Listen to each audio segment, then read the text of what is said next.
అలసిన వానికి ఓరడించు మాటలు. సహోదరుడు భక్త సింగ్ గారి పరిచర్య నుండి సేకరించిన అనుదిన ధ్యానములు. నవంబరు 15.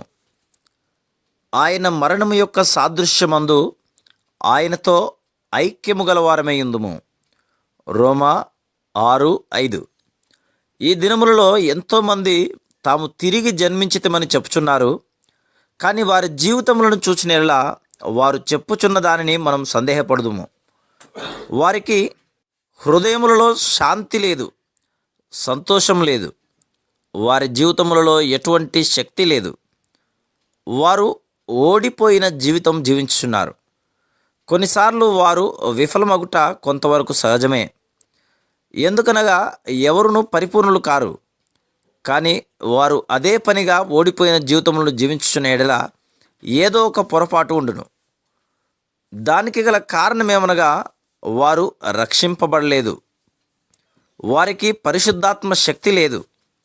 వారు ఎన్నటికిని మొగ్గ తొడగని, పుష్పించని, ఫలించని ఎండిన కర్రలు.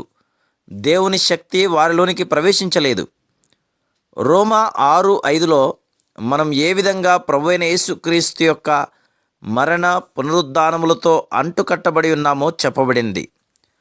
మరియు ఆయన మరణం యొక్క సాదృశ్యమందు ఆయనతో ఐక్యము గలవారమైన ఎడల ఆయన పునరుద్ధానము యొక్క సాదృశ్యమందును ఆయనతో ఐక్యము గలవారమై ఉందుము. ప్రభు అయిన యేసు మన పాప శిక్షను తీసివేయుటకై మరణించెను. అంతేగాక మన పాత స్వభావమునకు మరణించుటకు సహాయపడు నూతన శక్తినిచ్చుటకు కూడా ఆయన మరణించెను. ఈ తర్వాతి భాగమును చాలామంది అర్థం చేసుకోనలేరు. మొదటి భాగమును వారు నమ్ముదురనుటలో సందేహం లేదు. వారు తమ పాపములకు వచ్చు శిక్షను తీసివేయుటకే క్రీస్తు మరణించెనని నమ్ముదురు. కానీ రెండవ భాగమైన వారి పాప స్వభావమును తీసివేయుటకు మరణించెనని నమ్మరు. కాబట్టి వారు తమ చిత్తశక్తిపై, స్వంత జ్ఞానంపై ఆధారపడి తమ శోధనలపై విజయమును పొందవలననుకొందురు.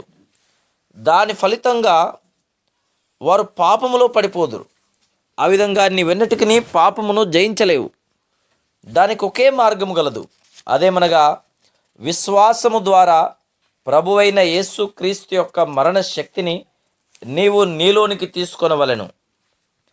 పౌలు గలతీ 2:20లో ఇట్లు చెప్పుచున్నాడు, నేను క్రీస్తుతో కూడా సిలువ వేయబడి ఉన్నాను. ఇకను జీవించినది నేనుగాను, క్రీస్తే నాయందు జీవించుచున్నాడు. రెండవ భాగములోని అనుభవమును మనం పొందవలననే ఎడల మొదటి భాగపు అనుభవమునకు రావలెను. చాలామంది క్రీస్తు నాలో జీవించుచున్నాడు అని చెప్పుదురు. కానీ వారు నేను క్రీస్తుతో కూడా సిలువ వేయబడి ఉన్నానని చెప్పలేరు. ఆ కారణం చేత వారింకనూ అంధకారములోనే జీవించుచున్నారు. మన పాత పాపపు స్వభావమునకు మనం చనిపోతిమా లేదా అను విషయమును గురించి మనలను మనము నిజముగా పరీక్షించుకుందాము.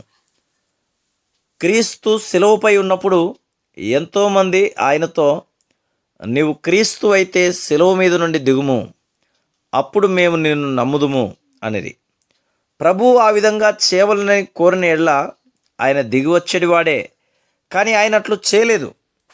మహమ్మదీయులు వారి పుస్తకములలో ప్రభు అయిన యేసుక్రీస్తు అసలు పాతి పెట్టబడలేదని, ఆయన చనిపోలేదు కానీ సిలువపై నుండి క్రిందికి దిగి మానవాతీతమైన విధానములో పరలోకమునకు వెళ్ళనని రాసి ఉన్నదని చెప్పుదురు. ఇది సాతాను బోధ. నాకీయబడిన ఉపదేశమును మొదట మీకు అప్పగించి తిని, అదేదనగా లేఖనముల ప్రకారము క్రీస్తు మన పాపముల నిమిత్తం మృతి పొందెను, సమాధి చేయబడెను, లేఖనముల ప్రకారము 3వ దినమున లేపబడెను. 1 కొరింథీ 15:3-4 ఆయన మన శిక్షను తీసివేయుటకు మరణించెను. మన పాప స్వభావమునకు మనము మరణించవలనని ఆయన మరణించెను. ఆయన మరణము యొక్క ఈ శక్తి పాత స్వభావము నుండి మనం పూర్తిగా విడిపించబడినట్లు ప్రతి క్షణము పనిచేయుచున్నది. అందువలనే 1 కొరింథీ 15:31లో పౌలు ఈ విధంగా చెప్పుచున్నాడు, సహోదరులారా, మన ప్రభు అయిన క్రీస్తు యేసునందు మిమ్మును గురించి నాకు కలిగి ఉన్న అతిశయము తోడు నేను దినదినమును చనిపోవచ్చున్నాను. కాబట్టి ప్రభు అయిన యేసుక్రీస్తు యొక్క మరణము మనలో పనిచేయుట అన్నది అనుదినము జరుగు ప్రక్రియ. Praise the lord.